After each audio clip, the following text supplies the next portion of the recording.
Okay. Hello. Thank you so much for watching. Um, I really appreciate it. And I like this medium because I don't have a channel that's popular or anything like that. And so I don't get distracted by the chats or anything. But I do these live just so that I can get them in one go and not lose my confidence. Hopefully the quality is okay. It doesn't look like my Wi-Fi bar is very strong. But I'd been putting this off. The weekend that my family was out of town, I just worked around the house and hung out with the dogs. And I was going to do this stream a couple of different times. I rescheduled it. But this evening, the last reason that I rescheduled this and pushed it off was because I caught another great episode of Mark Kulak at Housatonic Live. I like his work. I appreciate his approach. I am not one to exclusively watch things that I agree with. I think it's really important to get different perspectives, and so that's what I really appreciated about my career, is having so many different types of people to get to work with, people from all over the place. And this week I found out one of my excuse me, one of my favorite friends from work, he passed away on Friday. And I think in my life, when people around me die, I think for me it just makes me reflect on my own life and what I'm living for and what I'm leaving behind. And so I try and count my blessings every time I get feeling down. And I'm so sorry that we lost Sam. He was a really good one. And I was feeling pretty bad about that. But I don't know. I always think it's so much worse when people leave young kids behind. So, he wasn't a father, but a few months ago, another one of my friends from work, he left behind his 2 daughters. So I just think that's really gut-wrenching. My neighbor was in a car accident and killed last year as well, and she left behind her kids, and that just, it's so much more awful. I don't know, in a lot of ways. But this week I met a man at work who was 99 years old, and I was just instantly so happy, because my grandfather Abraham would have been 99 this year, and I don't know, I just felt that connection. It was really cool. So I do like that my job, I have limited interactions with people, but when I do, it's often very meaningful. And I like my job because it gives me lots of time to listen to podcasts and longer format things, and intellectually stimulating and from different points of view. And so one of the people I've been listening to a lot on YouTube is my cousin, who does this Utah Stories magazine.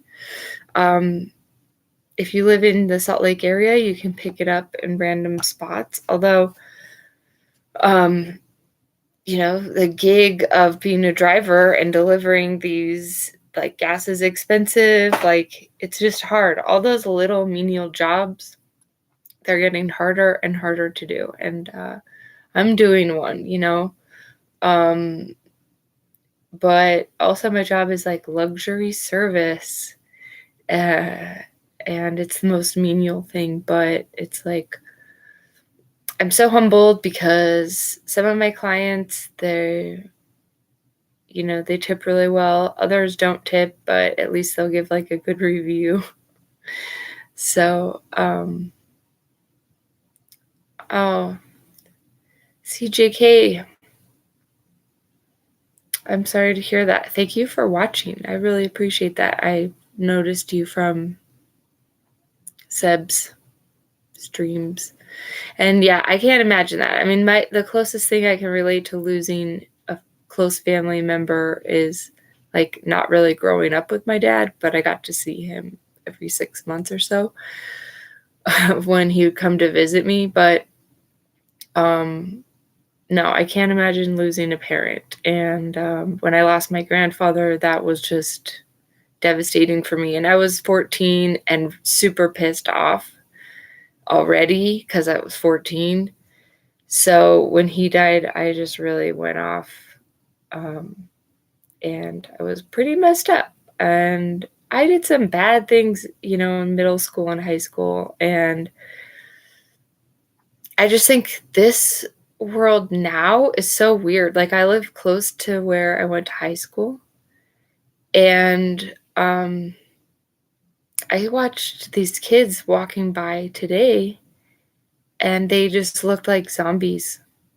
They just looked lifeless. And I remember having some fun as a kid, even when we were getting into trouble and everything. So, anyways, I've just been reflecting on, like, whenever I want to feel bummed out from my own situation, that, I really just have to go back and, like, count my blessings. And it sounds so corny, but it helps. It helps a lot. And one of the things that's been resonating with a lot of the things I've been listening to recently has been, yeah, people, like, there's a lot of noise. There's no, I don't know how to say this. There's no, like, real conversations going on where people are allowed to have differences of opinion, because I think so many of us are just like, oh my, we're so frustrated. Like, why can't you see it my way? And we just don't understand another one's point of view when we disagree. And so I'm just really working on, like, flexing that ability to listen to other people and sort of share freely my own story, not for, like, this narcissistic reason, but just to say, like, to anyone else, especially my kids, is like, no, I was not perfect. My biggest problems, my worst behaviors, and when I had the worst attitude, I think, was when I was feeling that pressure of be too perfect. And so I would revolt against that. And that sounds pretty natural, right? That's kind of the teenage angst.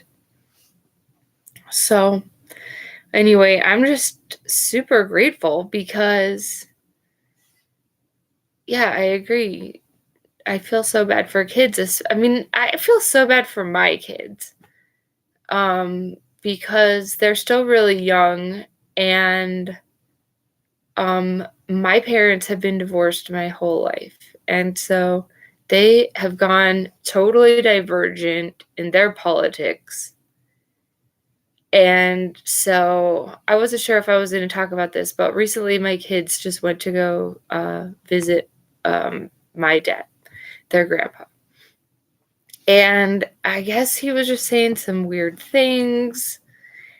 And I felt like the situation was a little bit inappropriate, what he was saying to my kids, and he was making them feel bad that there were kids on the playground that were like, where do you go to school? And they're like, we don't.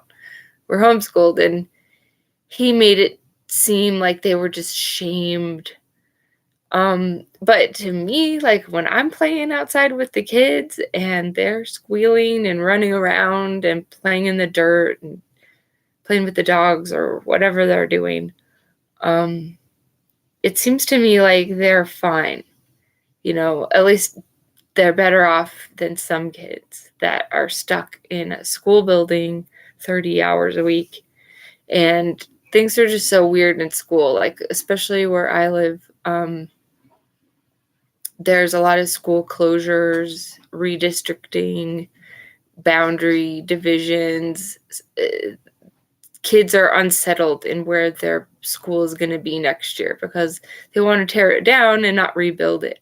They want to consolidate and all that stuff in the district that I live in. So I've been looking for like more private options, but I don't know. I tend to believe that a lot of what is taught in the many different schools, like you don't even know what indoctrination they're giving your kids. So I want to take the approach of just being like, okay, I could be wrong, but let's explore different schools of thought without having to like subscribe to it just to be allowed to study it. Like I feel that's the big problem now, is if you're caught on the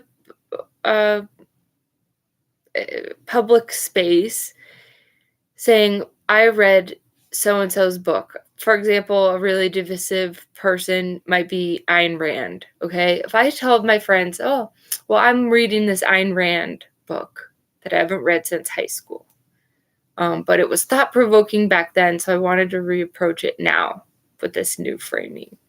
For example, well, people would be like, oh my God, you love Ayn Rand. And it's like, no, just because I'm reading a book doesn't mean I love what they're presenting, right? I haven't even read it yet. How do I know?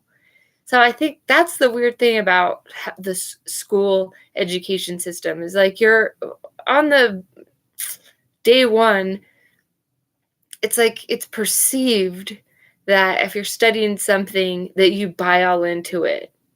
And there's this roadmap to follow. And I would always joke around, being that I worked for the University of Utah for like 20 consecutive years, give or take. But I never got a degree. And I would just say, well, I don't know what job it is I want that requires these steps towards that education. And I was very, very lucky. I had freelance broadcasting gigs for almost 20 years, worked in so many interesting settings, primarily in the NBA, worked for every single team in the league that would come to Utah and play the Utah Jazz. So I had this really interesting perspective in my 20s and early 30s of working with different producers, working with people with different attitudes, prima donnas, former athletes, whatever.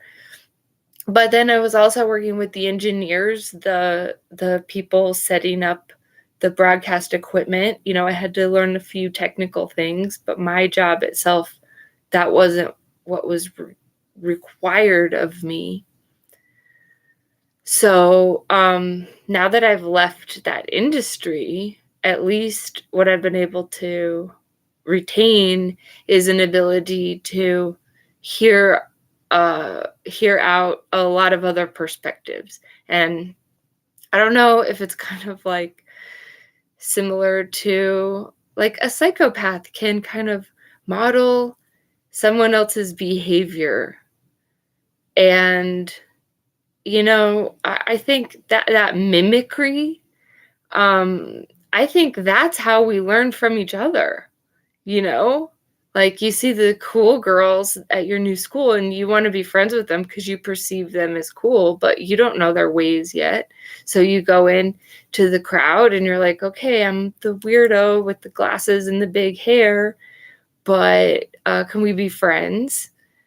And I would just invite myself into whatever group I wanted to join in. And so I had a really eclectic group of friends all through school, and at work I've always been able to relate to everybody because I made myself, you know? And I would assert myself if somebody got smart with me, but I would laugh like with the boys. So I think that's one of the things that's really dangerous about me is I'm not really that PC, and so I don't fit in. And that's what we were joking about with Sebs earlier, on Doom's Dungeon live stream today, was like, yeah, there is no conversation anymore. There is no joking around. Woke means politically correct. It means no fun. And I just think that sucks, because all my friends growing up, we were all smart asses. We were always talking shit. That was what was fun. That bonded you to people. And it's definitely not bullying, but sometimes it is. And sometimes that is where you have to learn in your life where to draw the line. Like, I'm not saying everybody should just take bullying and take attacking or whatever. I'm just saying it's human nature to razz each other. And so I think that's one of the saddest parts about today, is just like, if that's what we're indoctrinating our kids with, is this, or that's the attempt, it's like, it's not going to work. They're going to revolt. And I always thought that suppression of those natural urges to like maybe joke around and razz each other a little bit, the suppression of it, that might be a catalyst for even more aggressive behavior. You know, it's like puppies and kittens. They have to fight each other. They have to learn boundaries when they're young. And if anything, that's when kids need to socialize the most, is when they're like younger and they learn how to not be bullying each other. I don't think we need to have, schoolhouses of hundreds and hundreds of kids where, yeah, the ratio to adults to children is ridiculous. No one can pay attention to what's really going on, And yeah, CG, kids raised in strict religious households often rebel against that anyway.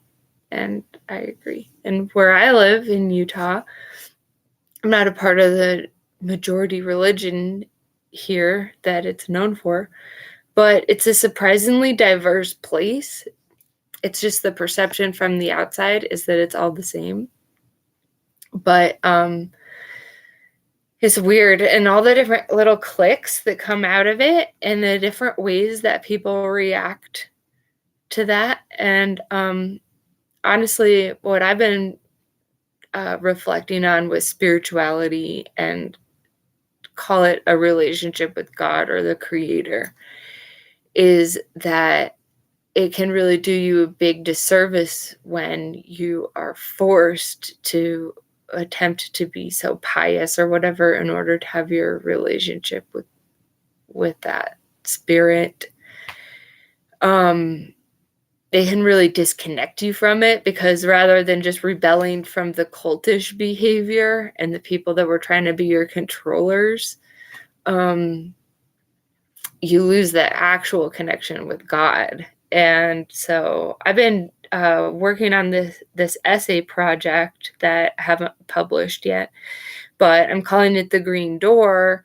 And it's like bridging the gap between the pagans and all the other religions, because namely the Abrahamic religions, Muslim, Christian, Jewish, versus the pagans. Like, I'm trying to pay attention to all these different points of view. And it's funny because I really appreciate a lot of pagan perspectives, but I can see through a lot of the BS of the new age has just the same problems as the tropes of these really cultish religions. And so it sucks because I want to be respectful to all people, but also have boundaries. So I'm almost like a troll sometimes when I talk to the missionaries that walk through the neighborhood, whether they're the Jehovah's Witness who've been coming around this week or the Mormons.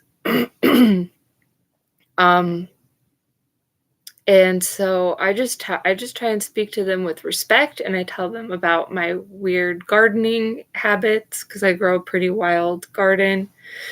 And it's messy and it takes a lot of work and it's always changing. And so I'm always out in the front yard. And I just tell these people I admire them for practicing their faith the way they do because people are really mean, especially in Utah. If you're not religious already, you're going to be really rude to the poor Mormons that are from out of state or out of the country that come to Salt Lake City, like the worst place to be a missionary for the Mormon church is a place where everybody already has their opinion of the church. And if you're not on the membership list, it's probably not a high opinion.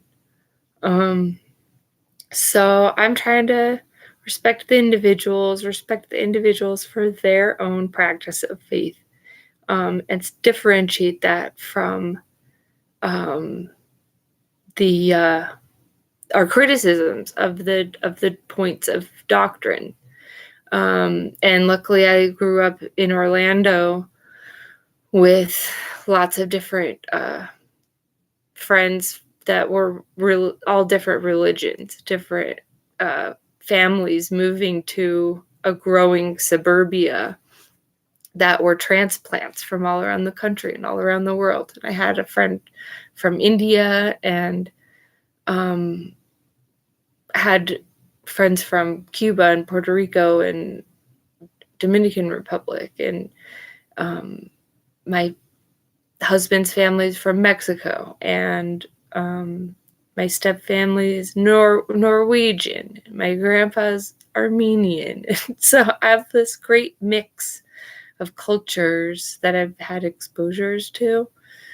And I think that's what we're missing the last few years is just our reason to get all mixed up together and have to solve problems together. It's just all become so weird, and I'm trying to navigate it. So thanks for bearing with me on all those tangents. I really wanted to reflect upon my friend Sam that died this week. And something makes me feel better in a way. If people get to duck out now, because I think stuff's going to get really hard. But I don't want to back down from the challenge yet. I want to recognize my my weaknesses and take accountability for what I should take accountability for. And then I want to also assert a little bit of, just calling out the bullshit as I see it, because it's just not right to force people to make health decisions in order to be able to work. And I really hope that's not why my friend died. We'll never know. But that was the reason I left my job that I actually liked. Yeah. Because I had the opportunity to go back to it, and I just said no. I think that tactic was really wrong, and it's making me leave the industry entirely. And luckily, now I'm really farther away from it, and I'm able to see all the bullshit that I was working for, that I was serving. So it's humbling, but I'm willing to be a loner. I mean, I'm not ever alone though. I have my kids and my husband and my dogs, and they always need me, you know.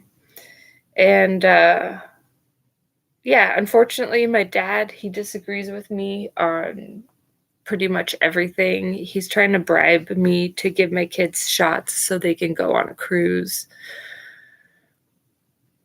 And I'm just like, are you kidding me? I mean, I'm sorry. In my description, I have a link to Mark Kulatz at Housatonic Live, and I really appreciate his work. He's actually the one that told me about the Doom and Gloom, the old Doom and Gloom channel.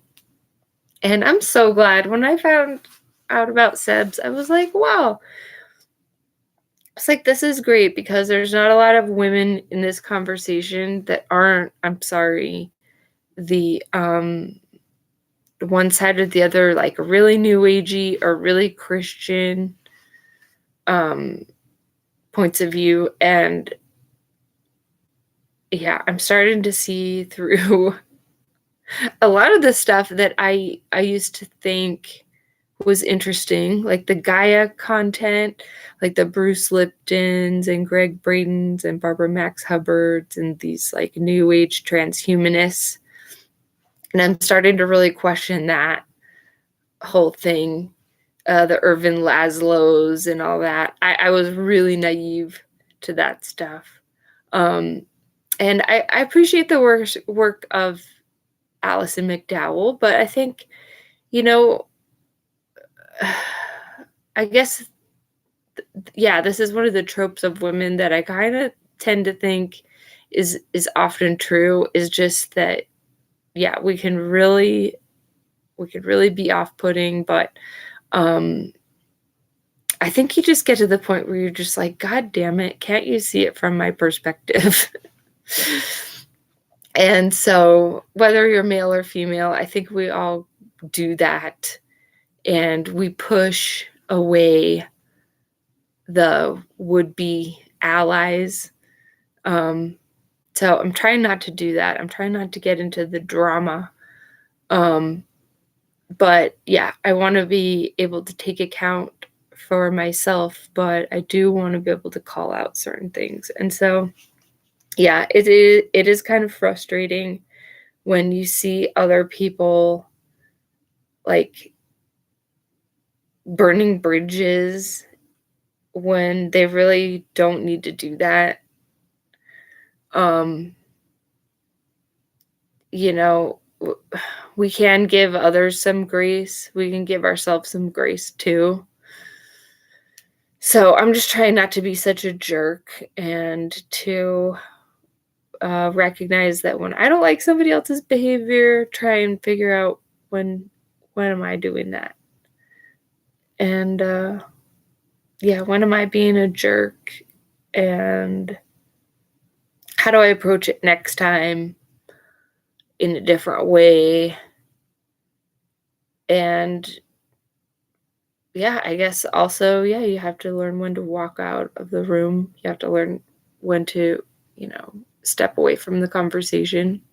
But that's why I'm starting this channel off as just a vlog anyways, because I'm really just trying to process all the crap that's coming at us right now. So I think it's funny, you know, in this conversation that I'm following, there's like the Alison McDowell, it's already too late. You know, why won't anybody listen? It's all about the big picture. And I agree. But then on the other hand, I really like following the people that are just trying to track down, like, what I think is, we cracked the door open to see who was at the door, and this whole medical thing and censorship thing is their foot in the door, preventing us from stopping us closing the door and keeping them out. And so, yeah, I do agree. Like, it's basically too late, but they have been imposing this tyranny on us for who knows how long. So, the ways we have the upper hand is that, yeah, there's these live presenters and there's these live chats, and there's the few of us that are tuning in, and we're getting a sense that we're not the only ones thinking this way, and that in itself really, I think, helps. And hopefully we don't all get caught off from each other, but just knowing that, yeah, there are other people out there that can go here, and we're probably just a very small percentage of people that are willing to think about these things, and not buy into all the drama, you know. So I've definitely been guilty of that in the past, but you know, maybe what it takes is just whittling down your team to something that is very small, and of a higher quality, and keeping yourself partially open to what's out there, but just remembering not to buy into much of it. Don't take it all too serious. Just sit with it and use everybody else's point of view as just a tool in the toolkit for your reference. Like, I'm not going to write off what some other religion believes just because I think it's a ridiculous cult. There could be hidden meaning there that's useful, and in the very least, it could just be respectful to listen to somebody. But I find it unfortunate when people just want to proselytize and not, like, reciprocate and listen to your what are you interested in? What's your faith, So anyways, Housatonic Live, he has been digging into some really interesting topics, and he's somebody that's really trying to catalog the characters in this grand play.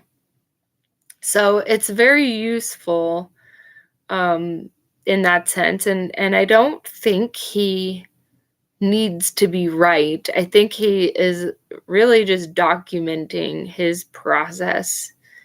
So I think that's awesome. He does that really well. And he is looking at the players in the health sector. But because he's an IT guy, he does correlate all that with this other side of the Web 3.0. I mean, he's not quite talking about the same thing that Allison and Leo and Sebs are talking about, but I think it's complementary. And I think it just takes all of us kind of getting inspiration from others, taking it all in, applying our own flavor, our own blend of spices to the work. And we just keep trying to be more honest. Yeah, sometimes that includes when we flare up. But I guess it's how we show back up the next time, right? Because hopefully there is a next time. And yeah, if you have to cut people off for a while, that's fine. Like, we got to get used to all the tough stuff right now, and while maintaining some optimism. So, like, for example, my Herbal Medic Green Berets Guide to emergency preparedness. So, I grow lots of plants. It's not just for eating, like in a utilitarian way. I grow it for the birds. I love to watch the different insects. I love to see the seasons. I love to see what just sprouts, like just wild in a wild way. And I think I am one of those people that tends to believe, like, yeah, there's probably some way we can communicate with these animals and plants. Maybe they don't speak English, but there is the possibility. And we know that a lot of communication is through body language. I had to talk to some really old clients this week, and they really couldn't hear. And so we had to just figure it out and tough it out. And, we got the gist. But yeah, the plants talk too. Like, they will tell you when it's time to pick. They will shout out to you, So I think that's why kids love dandelions the most, because it's so tempting to take that puffball and just blow it everywhere. And that is the secret to the dandelion success, right? Is it just has thousands of seeds, and every kid, young and old, loves to, take them and blow them out into the wind. So, yeah, I think that's what we have to do. It's going to take a lot of little small channels to break this machine down. We're going to have to learn their tactics, one of which is the war of attrition, where they just don't stop throwing it at us. And so we just don't stop laughing, having fun, making fun of them, calling them out on their bullshit. I'm humbled when my kids call me out, and I tell them, hey, yeah, I messed up. Like, thank you. But sometimes I am the grown-up, and you do need to listen to what I said. So we have to respect each other mutually, no matter what age we are, no matter where we think we are in this artificial hierarchy of society. We have to learn when to walk away from the room. And unfortunately, so many people are literally stuck.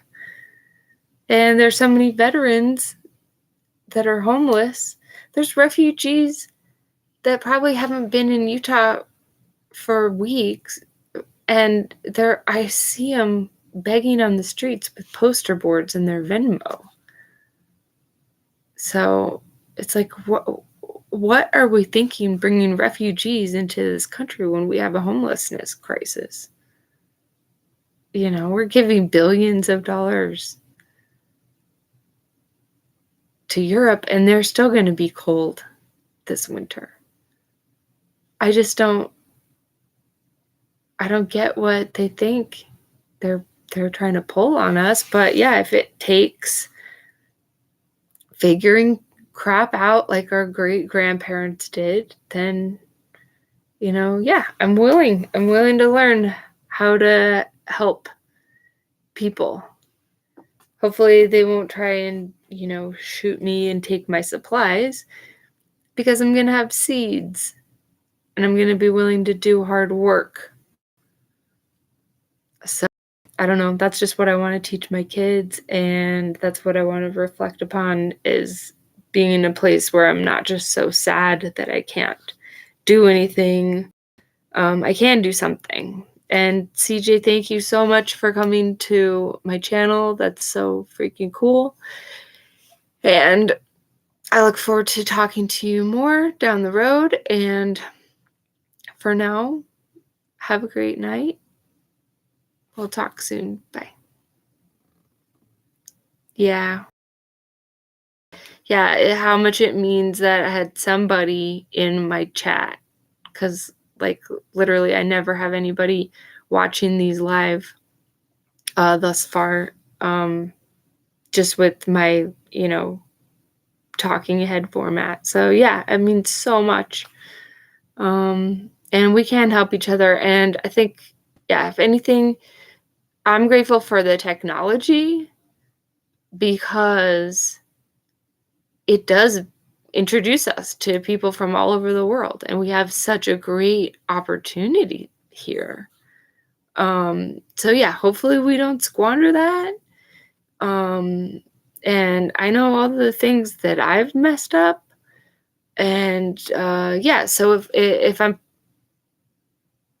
oversharing, it's just because I think it's kind of something we all need to get more comfortable with, is that honesty and authenticity, so that we're not trapped behind um, this this facade, so we don't have to get buried by presenting ourselves as perfect and as expert. And it's like if they're trying to the censors, if they're trying to take away like people's credibility, then the one of the best things we can do is just be fully authentic and let the people decide, if they think somebody's full of crap or not. So that's what I'm here trying to do, is just present my crap. And yeah, it's refreshing. It's helped me a lot just in my daily life because yeah, I don't have to like take it out or project my feelings onto the people I meet. You get to choose to be here and watch this. And so, yeah, if you're here, thank you so much. And check out Housatonic Live. I put a link to his show from today. And if he takes it offline, search him on Odyssey. All right, take care. Good night.